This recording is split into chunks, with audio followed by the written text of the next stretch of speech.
नमस्कार विद्यार्थियों,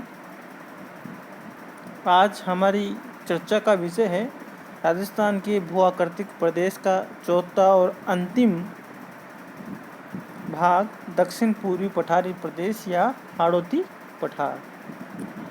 दक्षिण पूर्वी पठारी प्रदेश या हाड़ौती पठार अरावली पर्वतमाला से पूर्णतया भिन्न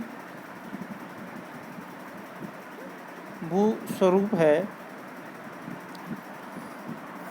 जहाँ अरावली पर्वतमाला प्राचीन प्री कैम्ब्रियन युगीन पर्वतमाला है, वहीं दक्षिण पठारी प्रदेश मालवा विंध्यन कगार का हिस्सा है। ये पठारी भाग राजस्थान के कुल क्षेत्रफल का 9.6% क्षेत्र रखता है।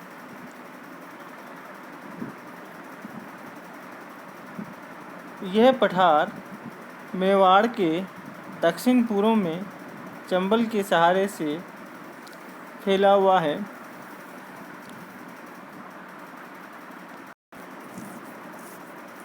इस पठार की मुख्य विशेषता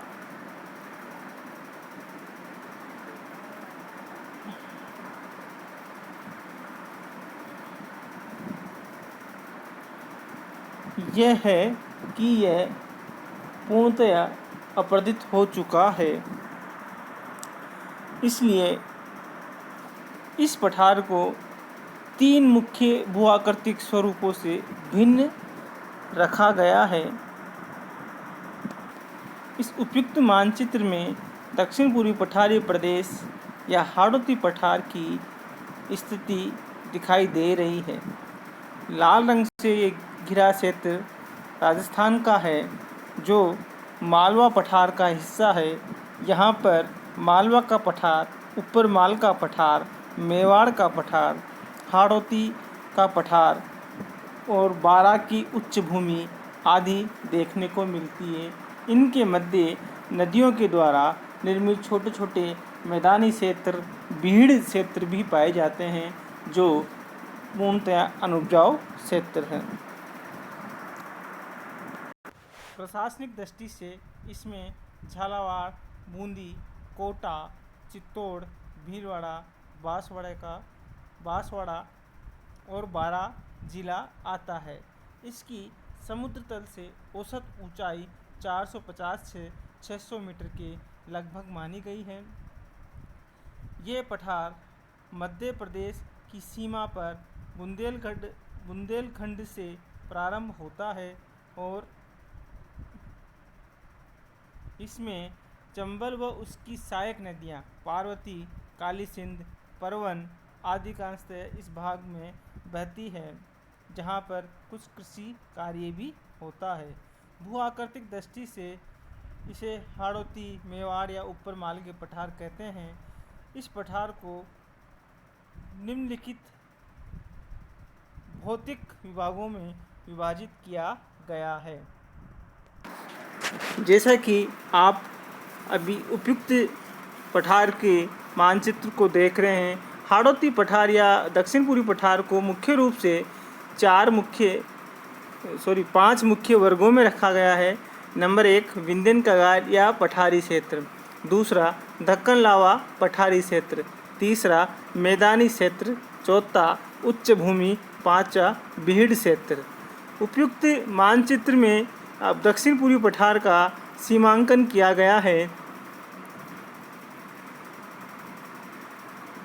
जो आपको स्पष्ट दिखाई दे रहा है। अब हम इन पर विस्तृत चर्चा करते हैं। विंध्यन कगार एवं पहाड़ी क्षेत्र। ये कगार भूमि का निर्माण बड़े बड़े बलुआ पत्थर सैंडस्टोन से हुआ है। इसमें चंबल और बनास के बीच धौलपुर,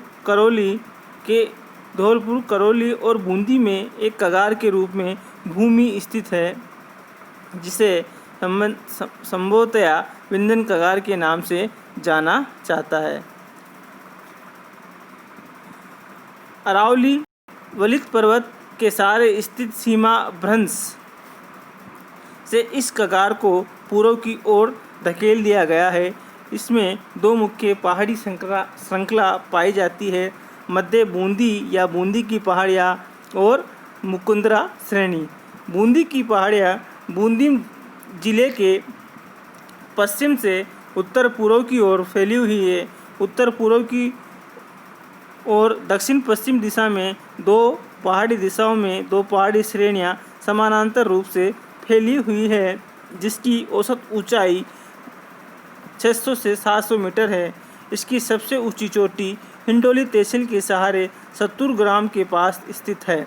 बूंदी शहर से खटखट तथा मध्य बूंदी श्रेणी के मध्य खड़ा ढाल मिलता है।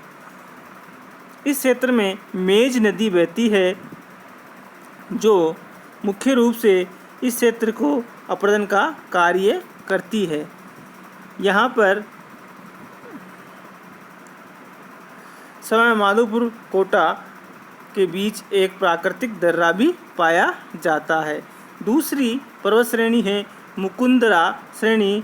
मुकुंदरा श्रेणी हाड़ौती प्रदेश के दक्षिण पश्चिमी क्षेत्र में उत्तर पश्चिम से दक्षिण पूर्व दिशा में फैली हुई विंध्यन श्रेणी की पहाड़ियाँ है, जिसका नामकरण कोटा जिले के दर्रा गांव से हुआ है। दर्रे के स्थान पर महाराव होलकर ने अंग्रेजी सेना को बुरी तरह पराजित किया था। इसकी सबसे ऊंचाई 515 मीटर मानी गई है। घाटोली के समीप ये श्रेणी कुछ मोड़ लेते हुए दक्षिण दिशा में ले जाती है। इसका अधिकतम ऊंचाई 536 मीटर मानी गई है। दर्रा घाटी में काफ़ी दूर तक दक्षिण पूर्व में इस श्रेणी की ऊंचाई बहुत कम है। दर्रा घाटी से लगभग 14 किलोमीटर की दूर पर एक छोटी पहाड़ी दो शाखाओं में विभक्त होकर दक्षिण पूर्व दिशा में दिखाई देती है। अब दूसरा हिस्सा है दक्कन का लावा पठार। यह एक विस्तृत और पथरीला भूमि वाला प्रदेश है, जिसके अंतर्गत कोटा बूंदी पठारी भाग आता है। इसमें दो मुख्य पठार स्थित है, एक डाबी का पठार, दूसरा कोटा का पठार। डाबी का पठार मुकुंदरा श्रेणी से प्रारंभ होकर मध्यवर्ती बूंदी श्रेणी तक का भूभाग है, जहाँ भूमि कठोर व पथरीली है। कोटा का पठार चंबल नदी के दक्षिण में तथा मुकुंदरा श्रेणी के उत्तर में स्थित है, जिसको काली सिंध नदी तथा पश्चिमी सीमा डाबी पठार द्वारा बनाई जाती है। इस क्षेत्र में भवन निर्माण हेतु खनन कार्य बहुत अधिक मात्रा में किया जा रहा है। संपूर्ण पठार मालवा का पठार का ही भाग है, जो लावा निर्मित है। दक्षिण पूर्वी राजस्थान की ये भूआकृति इकाई पठार या ऊपर माल के रूप में भी जानी जाती है। मैदानी, अब हम आते हैं तीसरा मैदानी क्षेत्र। इस प्रदेश में प्रभावित होने वाली चंबल व इसकी सहायक नदियाँ काली सिंध, पार्वती, परवन, मेज आदि जलोढ़ मैदान से निर्मित होती हैं। इन नदी घाटियों में नदियों द्वारा लाई गई काली मिट्टी के जमाव अवसाद के रूप में पाए जाते हैं। हाड़ौती प्रदेश के दक्षिण पश्चिम क्षेत्र में उज्जर बेसिन मैदानी भाग है, जिसके पूर्व में छिपा, बड़ौद, छबड़ा उच्च भूमि है। उत्तर पश्चिम में कोटा पठार तथा दक्षिण में मुकुंदरा श्रेणी फैली हुई है। वहीं दई करवर में काप्य मैदान है, जहां पर कृषि कार्य होते हैं। उच्च भूमि हाड़ौती प्रदेश के उत्तर पश्चिमी क्षेत्र, पूर्वी क्षेत्र तथा दक्षिण क्षेत्र उच्च भूमि के अंतर्गत आते हैं। उत्तर पश्चिम में हिंडोली उच्च भूमि, पूर्व में बारा उच्च भूमि तथा दक्षिण में छिपा बड़ौद उच्च भूमि स्थित है। छिपा बड़ौद हिंडोली उच्च भूमि की समुद्र तल से ऊंचाई 300 मीटर से अधिक है। लास्ट अंतिम है बीड़ क्षेत्र। हाड़ौती प्रदेश में मुख्य रूप से दो मुख्य बीड़ पाए जाते हैं, मेज चंबल बीड़ प्रदेश, चंबल काली सिंध पार्वती बीड़ प्रदेश।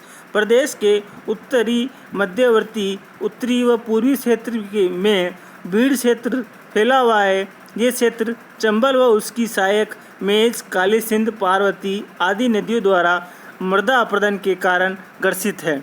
मध्य प्रदेश में के विंध्यन कगार के पश्चिम भाग 3 संकेंद्रित कगारों के रूप में फैले हुए हैं। इन तीनों कगारों का निर्माण मुख्यतः बलुआ पत्थर से हुआ है। दक्षिण पूर्वी राजस्थान की ये भौतिक इकाई ऊपरमाल के नाम से भी जानी जाती है। इस पठारी भाग का महत्व निम्न कारणों से है। इस प्रदेश से बिजोलिया, बेरीसाल, बूंदी आदि स्थानों से मकान की छत व इमारती निर्माण की पट्टियाँ, कातले आदि बहुत मिलते हैं, जो राज्य में ही नहीं अपितु देश के दूर दूर भागों में भी परिवहन के माध्यम से पहुंचाया जाता है। इस क्षेत्र में गन्ना, चावल, कपास, अफीम, गेहूं, जौ, चना आदि की कृषि भी की जाती है। संक्षेप में हम ये कह सकते हैं कि राजस्थान का दक्षिण पूर्वी पठार एक महत्वपूर्ण हिस्सा है, जो राज्य की आय का मुख्य आधार है। इस तरह राजस्थान को भू आकृतिक दृष्टि से 4 मुख्य वर्गों में रखा गया, जिसमें हमने आज अंतिम भू आकृतिक स्वरूप की चर्चा की। धन्यवाद।